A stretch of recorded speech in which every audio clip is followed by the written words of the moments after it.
ഏകവേണി ജപാകർണാ പൂരനഗ്നാഖരസ്ഥിതാ ലംബോഷ്ഠീകർണികാകർണീ തൈലാഭ്യക്തശരീരിണി വാമപാദോല്ലസല്ലോഹാ ലതാകണ്ഡകഭൂഷണാ വർധനാമൂർധ്വജാ കൃഷ്ണാ കാളരാത്രിർഭയങ്കരീ.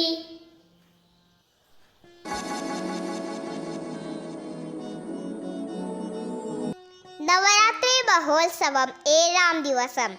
കാളരാത്രി ഭാവം. നവരാത്രി പൂജയുടെ 7ാം നാൾ ദേവിയുടെ കാളരാത്രി ഭാവത്തെ പൂജിക്കുന്നു. ദേവിയുടെ നിറം കറുപ്പാണ്. 3 കണ്ണുകൾ ദേവിക്കുണ്ട്. മുടി പാറി പറന്നു കിടക്കുന്നു. ശ്വസിക്കുന്നത് തീജ്വാലകളാണ്. ദേവിയുടെ വാഹനം കഴുതയാണ്. 4 കൈകൾ ഉണ്ട്. വാളാണ് ഒരു കൈയിൽ. മറ്റൊരു കൈയിൽ പല കൊമ്പുകളുള്ള ശൂലം പോലെയുള്ള ഒരു ആയുധം കാണാം. മറ്റ് 2 കൈകൾ വരങ്ങൾ നൽകുന്ന രൂപത്തിൽ വിടർന്നിരിക്കുന്നു.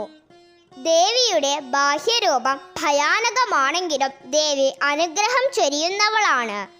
ശുഭങ്കരി എന്ന പേരും ദേവിക്കുണ്ട്. ദേവിയെ പൂജിച്ചാൽ സർവമംഗളങ്ങളും വന്നുചേരും. ഭൂതപ്രേതങ്ങളെയും ദുഷ്ടമനുഷ്യരെയും ദേവി നശിപ്പിക്കുന്നു. ഗ്രഹദോഷങ്ങൾ അകന്നു പോകാൻ ദേവിയെ അകമഴിഞ്ഞ് പ്രാർത്ഥിച്ചാൽ മതിയാകും.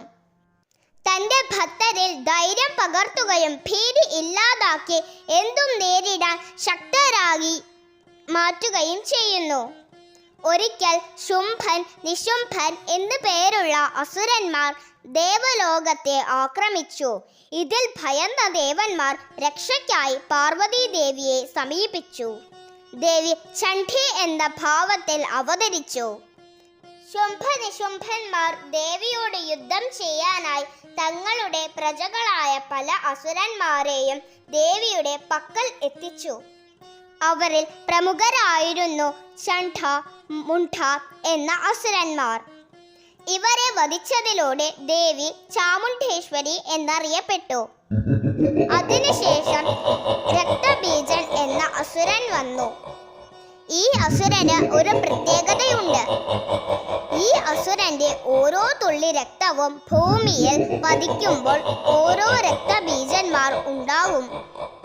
രക്തബീജനെ വധിക്കാനായി ദേവി തന്റെ ഏറ്റവും ഭയാനകമായ ഒരു രൂപം കൈക്കൊള്ളുന്നു, കാളരാത്രി അല്ലെങ്കിൽ കാളീഭാവം. അങ്ങനെ മഹാകാളിയായി രക്തബീജനെ വധിച്ച ശേഷം ഒരു തുള്ളി രക്തം പോലും താഴെ വീഴാതെ ദേവി പാനം ചെയ്യുന്നു.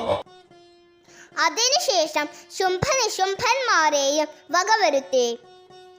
ഇപ്രകാരം ലോകത്ത് അന്ധകാരം നിറയ്ക്കുന്ന ദുഷ്ടശക്തികളെ നീക്കി പ്രകാശം പരത്തുന്ന ദേവിയുടെ ഭയാനകമായ കാളരാത്രി ഭാവത്തിലാണ് 7ാം ദിവസം നാം ദേവിയെ ആരാധിക്കുന്നത്. എല്ലാവർക്കും കാളരാത്രി ദേവിയുടെ അനുഗ്രഹം ഉണ്ടാകട്ടെ.